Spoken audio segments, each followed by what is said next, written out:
혹시 이런 생각 해보신 적 있으세요? 우리가 매일 사무실이나 집에서 숨 쉬는 공기 때문에 나도 모르게 피곤해질 수 있다는 거요. 오늘은 바로 이 실내 공기의 비밀, 그리고 숲속 공기를 실내로 가져오는 기술에 대해 한번 자세히 들여다보겠습니다. 아, 이거 정말 공감되실 거예요. 그쵸? 창문도 없는 회의실에서 길게 회의하거나 오후만 되면 사무실 공기가 탁해지면서 막 집중력 떨어지고 몸이 축 처지는 그 느낌 다들 아시죠? 이게 도대체 왜 그런 걸까요? 여기에 그 힌트가 있습니다. 이 데이터를 한번 보세요. 상쾌한 숲속 공기는 산소 농도가 21%가 넘는데 우리가 하루 종일 있는 지하철이나 사무실은 심하면 20% 아래로 쭉 떨어진다는 거예요.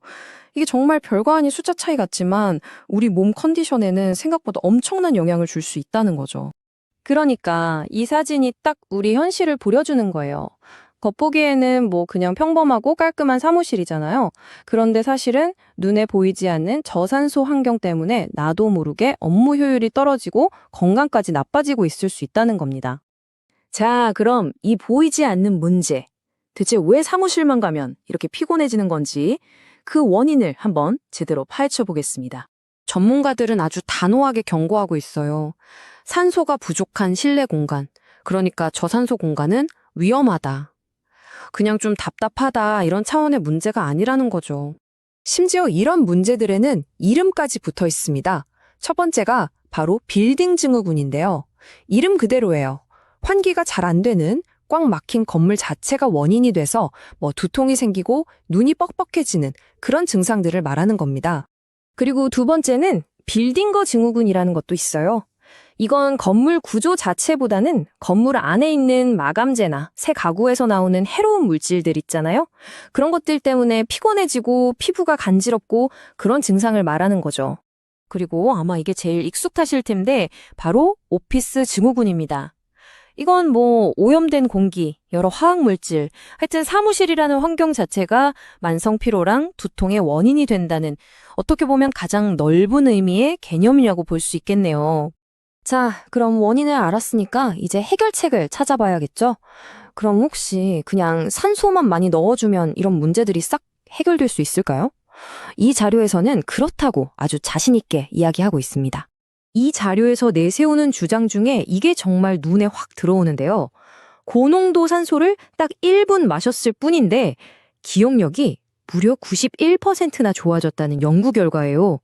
와, 물론 이 숫자를 고지고대로 믿어야 할지는 좀 더 생각해 봐야겠지만 어쨌든 산소가 우리 뇌 활동에 얼마나 큰 영향을 미칠 수 있는지 그 가능성을 아주 강력하게 보여주는 부분이죠.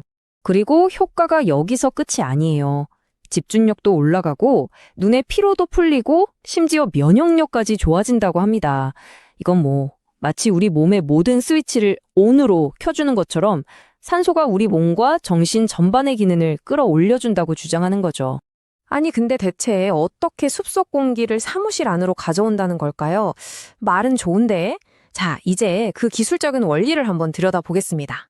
이 기술의 핵심 아이디어는 정말 간단하고 명확해요. 바로 이거죠. 실내에서도 숲속의 산소를 마시게 하자. 어떻게 보면 자연과 기술의 경계를 허물겠다는 아주 멋진 생각입니다. 원리는 이렇습니다. 먼저 건물 바깥에 산소 발생기를 둬요. 이 기계가 공기 중에 있는 질소 같은 걸 싹 걸러내고 깨끗한 고농도 산소만 만들어내는 거죠. 그리고 이 깨끗한 산소를 배관을 통해서 사무실이나 휴게실처럼 우리가 있는 공간으로 슝 보내주는 방식입니다. 이 기술의 진짜 대단한 점 중 하나는 바로 티가 안 난다는 거예요. 왼쪽 사진처럼 이렇게 멋진 라운지 인테리어를 전혀 해치지 않고요. 오른쪽 사진을 보시면 천장에 저렇게 작은 구멍 하나만 있잖아요. 저기를 통해서 조용히 아주 자연스럽게 실내 공기의 질을 숲속처럼 바꿔준다는 겁니다. 자, 이론은 이제 충분히 들은 것 같고 진짜 궁금한 건 실제 사례죠. 과연 어떤 곳에서 이 실내 숲속 공기 시스템을 쓰고 있을까요? 첫 번째 사례는 바로 우리나라의 대표적인 대기업이죠. 포스코 O&M입니다. 처음에는 창문이 없어서 좀 답답했던 임원실에 먼저 설치를 해봤대요. 그런데 써보니까 직원들 반응이 너무 좋았던 거죠. 이거 진짜 괜찮다. 그래서 나중에는 일반 사무 공간이랑 회의실까지 쫙 확대한 케이스입니다. 효과가 제대로 입증된 거죠. 두 번째 사례도 아주 익숙한 이름입니다. 바로 CJ 제1제당 본사예요. CJ 같은 경우는 좀 달랐어요. 여기는 업무 효율성도 중요하지만 직원 복지에 더 초점을 맞췄습니다. 직원들이 쉬는 휴게실이나 잠깐 눈 붙이는 수면실에 이 시스템을 설치해서 휴식의 질을 확 높여준 거죠. 제대로 재충전하라는 계려인 셈입니다. 결국 이 포스코와 CJ 두 대기업의 사례가 말해주는 건 아주 명확합니다. 이 기술이 그냥 이런 게 있으면 좋겠다 하는 아이디어 수준을 넘어서 진짜로 기업들이 돈을 들여서 도입할 만큼 그 가치를 인정받고 있다는 거죠. 결국 이 모든 기술과 사례들은요, 하나의 지점으로 모입니다.